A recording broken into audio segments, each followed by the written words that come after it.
আহমেদাবাদ বিমান দুর্ঘটনা। বিমান চলাচল আধুনিক যুগের সবচেয়ে নিরাপদ যাতায়াত ব্যবস্থা হিসেবে পরিচিত। তবে কখনো কখনো ভয়াবহ দুর্ঘটনা এই নিরাপত্তাকে প্রশ্নের মুখে ফেলে দেয়। আহমেদাবাদ বিমান দুর্ঘটনা তেমনই একটি মর্মান্তিক ঘটনা, যা শুধু মানুষের প্রাণহানিই ঘটায়নি, বরং বিমান চলাচলের নিরাপত্তার নীতিগুলোকে পুনর্বিবেচনা করতে বাধ্য করেছে। এই সময় আমরা এই দুর্ঘটনার কারণ, প্রভাব, তদন্ত ফলাফল এবং ভবিষ্যতে কিভাবে এড়ানো যায় তা নিয়ে বিস্তারিত আলোচনা করব। 12 জুন 2025 তারিখে এয়ার ইন্ডিয়া এর AI-171 নম্বর আহমেদাবাদের বিমানবন্দরের থেকে উড়ার সময় ভয়াবহ দুর্ঘটনার শিকার হয়। বিমানটি আহমেদাবাদের থেকে লন্ডনের উদ্দেশ্যে যাত্রা করেছিল এবং আহমেদাবাদের এর কাছে বিধ্বস্ত হয়। এই দুর্ঘটনায় এই পর্যন্ত 270 জন নিহত হয়। দুপুরে বিমানটি উড্ডয়ন করে। উড়ার প্রায় 2 মিনিটের মধ্যে পাইলটরা এয়ার ট্রাফিক কন্ট্রোল ATC-কে সমস্যার কথা জানান। বিমানের পাইলট খুব ঘাবড়ে যায় কারণ বিমানে থাকা দুটি ইঞ্জিন কাজ করা বন্ধ করে দেয়। অল্প সময় পর পাইলট মেরে বলে এবং বিমানটি রাডার থেকে হারিয়ে যায়। বিমানটি উড়ার ঠিক 7 মিনিটের মধ্যে আহমেদাবাদ এয়ারপোর্ট আর পেজ এক মেডিকেল কলেজের হোস্টেলের বিল্ডিংয়ে আছড়ে পড়ে এবং বিধ্বস্ত হয়।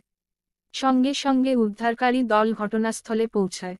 প্লেনে 10 জন ক্রু সহ মোট 242 জন যাত্রী ছিল। তাদের মধ্যে 241 জন যাত্রী মারা যান। একজন যাত্রী প্লেন দুর্ঘটনার ঠিক আগ মুহূর্তে প্লেনে থাকা এমার্জেন্সি ডোর দিয়ে বাইরে পড়ে যায় এবং কোনো ক্রমে প্রাণে বেঁচে যায়। দুর্ঘটনার সম্ভাব্য কারণসমূহ। বিমান দুর্ঘটনার কারণ সাধারণত একক নয়, বরং একাধিক প্রযুক্তিগত, মানবীয় ও পরিবেশগত ত্রুটির সমন্বয়ে ঘটে। আহমেদাবাদ বিমান দুর্ঘটনার ক্ষেত্রেও নিম্নলিখিত কারণগুলো চিহ্নিত করা হয়েছে। প্রযুক্তিগত ত্রুটি, ইঞ্জিন ব্যর্থতা, বিমানের ইঞ্জিন অকার্যকর হয়ে পড়া, ইলেকট্রনিক সিস্টেমে গোলযোগ, পাইলট বা অন্যান্য নিয়ন্ত্রণ ব্যবস্থায় সমস্যা, বিমানের রক্ষণাবেক্ষণের ঘাটতি, সময়মতো মেরামত না করা, এয়ার ট্রাফিক কন্ট্রোলের ভুল নির্দেশনা, বিভ্রান্তিকর যোগাযোগ, কর্মীদলের সমন্বয়হীনতা, জরুরি অবস্থায় দ্রুত প্রতিক্রিয়ার অভাব।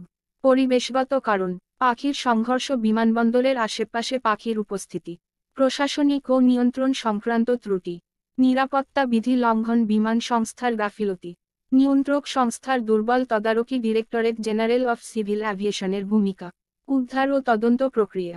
দুর্ঘটনার পর উদ্ধারকারী দল দ্রুত ঘটনাস্থলে পৌঁছায়, তবে আগুন ও ধোঁয়ার কারণে অনেককে বাঁচানো সম্ভব হয়নি।